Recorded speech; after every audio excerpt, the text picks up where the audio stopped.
All right, good morning, afternoon, evening, whatever. I just stabbed myself with a hook, so that's great. Good thing my hands don't hurt already.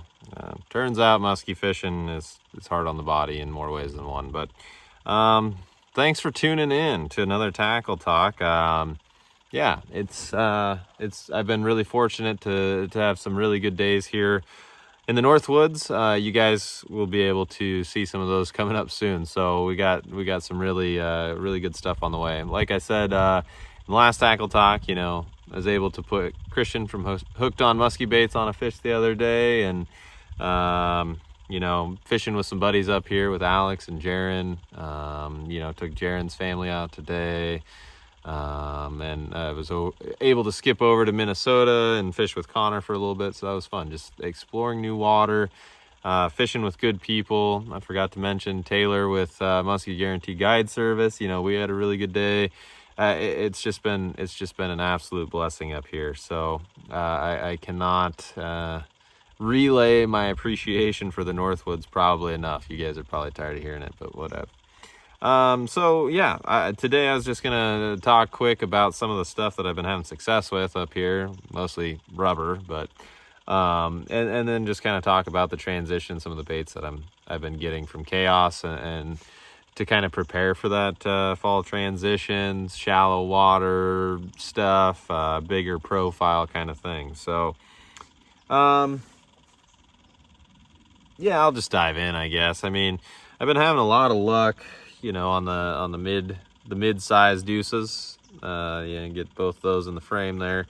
It's just one of those things. I had one of these last year too, the TA color. I mean, they're just credit to Robbie and Lee. They're putting out some banger colors. They work really good. So I'll be glad to purchase those and use those as much as I need to, because they're really good. This one was more of one that I bought for Iowa, but there's some places up here I'll probably chuck it around some too, which is cool. But the mid deuce has been really good to me. The TA color from this year has been really good to me. This guy here, the TA sucker, has just been money up here. I don't know if it's a profile thing or a color thing or what, but I had to buy another one because the one that I have is basically just hamburger at this point, which is fine. That's what it's supposed to do. So hopefully, if it bites the dust or ends up biting the dust, then, I got a replacement, which you guys are like, you got 3 mid deuces. What's the deal there? And it's like, well, I had a mid deuce bite the dust the other day, and then I lost a regular deuce the other day because somehow the split ring got all cattywampus, or I don't know. It's very frustrating, but so yeah, the lake claimed 2 deuces that day. Also with the mid deuces, something that I like to do and that I usually grab now, thanks to Mr. Brian Scaife, is the deep threat weights, whether they're ½ ounce or an ounce. I usually throw those on just because sometimes you can get different like depths or sink rates, whether it's the shallow, whether it's the regular, and you've got a deep thread on those. It just helps vary your program, gives you something a little unique or different or special with a given presentation, and maybe make the bait just a little bit more erratic. So it's just situationally based, or if those weeds are a little are emergent at a deeper depth, I guess. It's a complicated way to say that, but if the weeds are 4 or 5 foot down, it's easier to get down to those or the structure with a deep thread on there. So anyway, as fall's kind of rolling in, I'm gonna begin to upgrade some of the sizing that I do with some of the deuces. So like I've been, again, kind of preparing to upgrade. You got the nice little Mountain Magic here, shallow size. And then you got the tequila color, which is really nice, like black, orange, really cool stuff. And then the deuce. I know that it's really interesting because some of these are far softer than others. Like what I've done to kind of soften them up a little bit, because deuces can be a little firm at times when you get them from the shop. I like to let them sit out in the sun in, like, I don't know, 90 degrees, 70 degrees, 80 degrees, whatever it is. Let them kind of roast in the sun for an afternoon and see what happens. I don't know if that's a trade secret or not a trade secret. I know some people do like to boil them. I'm not sure how that works, but letting them sit out in the sun tends to work for me, which is fine. I don't know if you want to try it with your deuces and let them sit out in the sun and kind of stretch them. I would say go for it. It seems to soften them up, to me at least, a little bit. I don't know if that's a thing that other people do, but if you can take a tip away from that and want to try it, I'd say go for it. So yeah, again, we got the regular size here. So as kind of fall wears on and those fish begin searching for bigger caloric meals, one-off caloric meals, the regular Dusa will come into the arsenal a little bit more. I've thrown the regs around a fair amount up here, just not a ton, and I haven't had a ton of success with it, at least not as much as the regular Dusa. So, or excuse me, the mid Dusa. I've had a lot of success on the mid Dusa. Another one, I picked up a couple Huskies.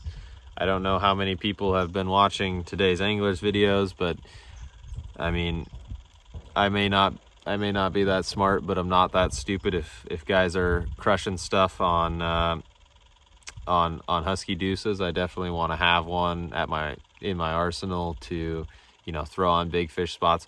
Again, I'm not as tough as Robbie and Michael. I don't chuck these around all day, but there's definitely times where if we've moved a nice fish or seen a nice fish, I will put it on and chuck it around on spots where those big ones, I would think the big ones would be hanging out. So yeah, I mean, if the Husky Deuce program it can be good for sure.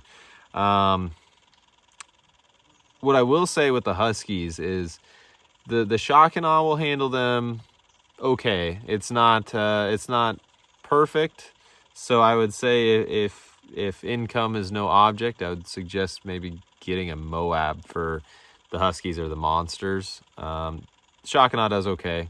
But yeah, definitely the regular Deuces and the mid Deuces it does really, really well with. And then the Huskies, it's like, you can kind of tell that there's a lot of bang for the buck there. And with the Moab now, it's kind of like, well, if you wanted a really good big rubber rod, I would consider doing that. Again, I realize money doesn't grow on trees, but that's just kind of my experience using them with my shock and awe combo and that kind of thing. And I don't know how into throwing big rubber everyone is. I've had really good luck on the mids and caught some really nice fish on the mids. I've caught really nice fish on toads. Those aren't like giant lures by any means. So, I mean, I guess long story short, do what you're comfortable with, do what you're confident in, and go from there. I'm just kind of throwing my 2 cents out here with this tackle talk.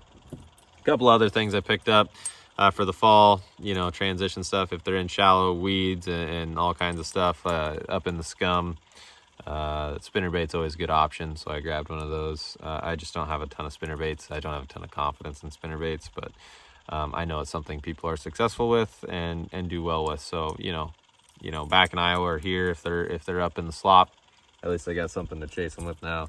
And then I figured as well complete the lineup of the Twisted Sister or Little Mama. Little Mama.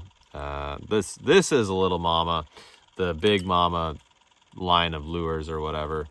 I think that these little prop baits can be really, really good, really effective. And yeah, I look forward to chucking this around in the fall, maybe even a little bit more this spring. And it's one of those things too where topwater's just, if you have someone in your boat who's not super familiar with musky fishing, casting, whatever, topwater's a good way to get them to start. Swim baits are a good way to get them to start. Yeah, those things can be really effective tools if people aren't super familiar with those things. So again, if you enjoy the tackle talks, let me know. I'm sure someone will probably think that I didn't cover something or my perspective is off on some kind of lure or whatever, and that's totally fine. I welcome constructive criticism. If you have things that you're curious about, please let me know. If you like the tackle talks, please let me know. There should be plenty of Northwood stuff on the way. Tuckered out right now. I just kind of wanted to get this done because this is like the first day that the wind hasn't been howling after I got off the water or whatever and had some free time. So if you enjoy these, please let me know. It seems like they're received pretty well, so that's why I just kind of keep doing them, and hopefully I can provide some useful or helpful perspective on different baits or why I'm choosing to use different baits. So yeah, there's that, and there's plenty of Northwoods content stuff on the way. You know, I've been very, very fortunate to have some really good days up here. There's been a lot of tough days, but I've had some really good ones. So I'm gonna be breaking those down and editing that. And yeah, please let me know if you enjoy those. If you enjoy the Northwood stuff, please let me know. There's plenty on the way. As always, I appreciate all of you watching.